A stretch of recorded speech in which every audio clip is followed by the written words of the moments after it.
જય સ્વામિનારાયણ મિત્રો, આજે આપણે બનાવીશું ફરાળી ડીશ.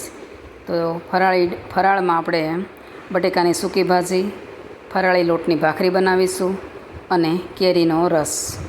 તો પહેલાં આપણે બટેકા છે તે આપણે બાફવા માટે મૂકી દઈશું.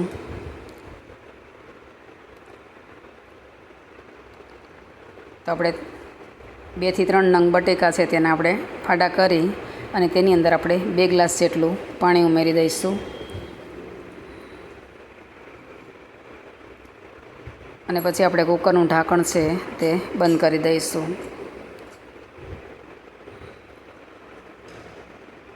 હવે ગેસની ફ્લેમ ચાલુ કરી તેની ઉપર આપણે મૂકી અને આપણે 4 થી 5 વિસલ થવા દઈશું. કુકરમાં બટેકા બફાય ત્યાં સુધીમાં આપણે કેરીની છાલ ઉખેડી અને તેનો આપણે રસ કાઢી લઈશું. તો આવી રીતે પહેલાં આપણે કેરીની છાલ ઉખેડી લઈશું.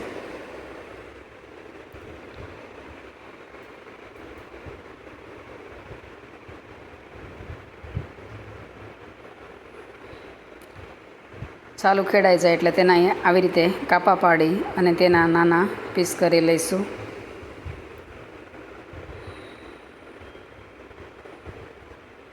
તેની અંદર આપણે ચપટી જેટલો ઓરેન્જ કલર નાખીશું, કેમ કે આ બદામ કેરી છે એટલે તેની અંદર આપણે ચપટી ઓરેન્જ કલર નાખીશું.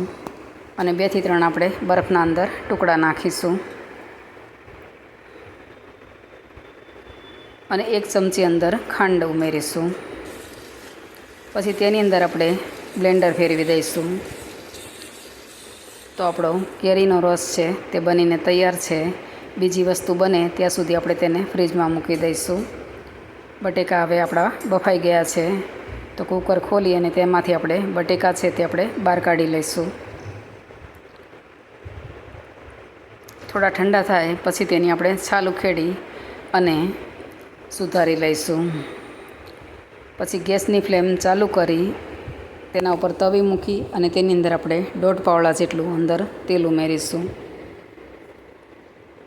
તેલ ગરમ થઈ જાય એટલે તેની અંદર આપણે મરચાં તળવા માટે મૂકી દઈશું. અંદર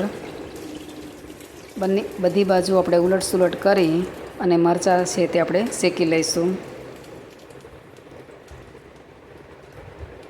તો આપણા મરચાં છે હવે તે તળાઈ ગયા છે, તેને આપણે બહાર કાઢી લઈશું. અને તેની ઉપર આપણે મરચું અને મીઠું ભભરાવી દઈશું.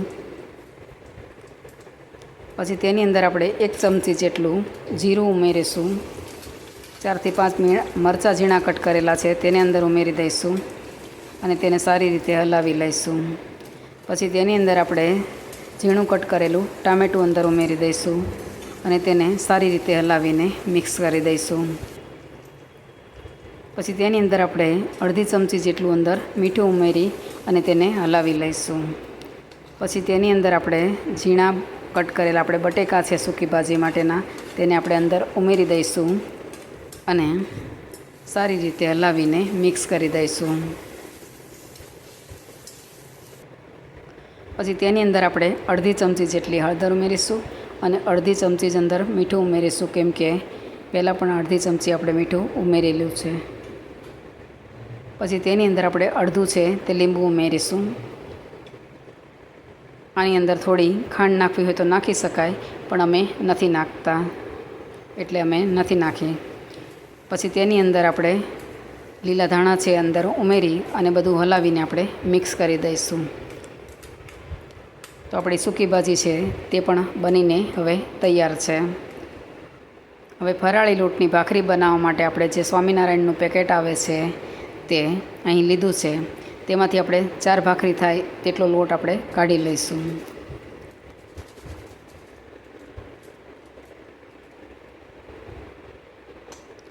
પછી તેની અંદર આપણે 1 પાવડું જેટલું તેલ ઉમેરીશું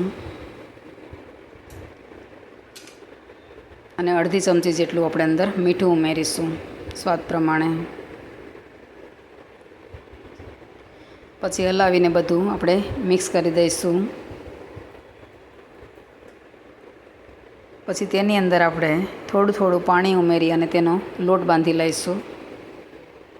તો આપણો લોટ બંધાઈને તૈયાર થઈ ગયો છે. હવે તેના આપણે 4 ભાખરી થાય એ રીતના આપણે લુવા વાળી લઈશું.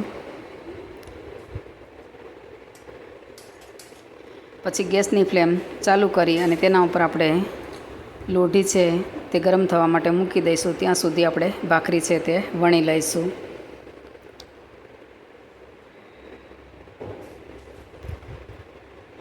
તો એક ભાખરીને આપણે શેકવા મૂકીને આપણે બીજી ભાખરી પણ વણી લઈશું.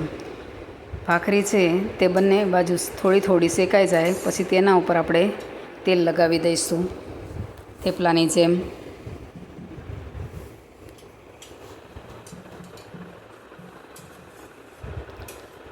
એવી રીતે આપણે બીજી બાજુ પણ તેલ લગાવી દઈશું.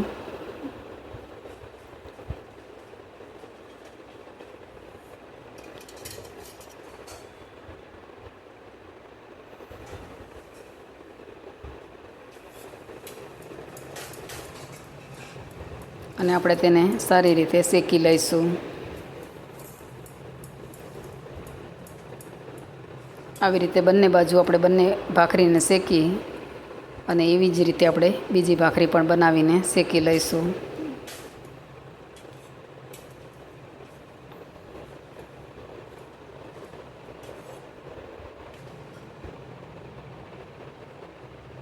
એવી જ રીતે આપણે બીજી ભાખરીને પણ શેકી લઈશું.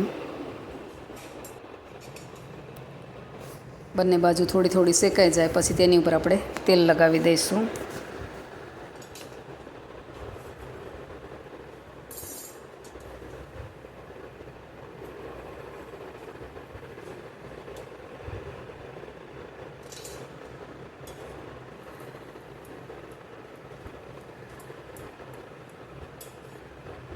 આવી જ રીતે આપણે બધી ભાખરી બનાવીને તૈયાર કરી દઈશું.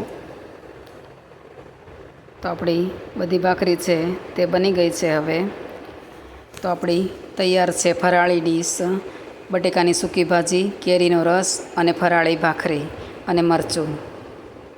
તો જો તમને મારી રેસીપી ગમે તો તેને લાઈક, શેર અને સબસ્ક્રાઈબ જરૂરથી કરજો અને કમેન્ટ કરીને કહેજો કે તમને મારી રેસીપી કેવી લાગી. અને બેલ આઇકન દબાવવાનું ના ભૂલશો કે જેથી કરીને તમને પહેલાં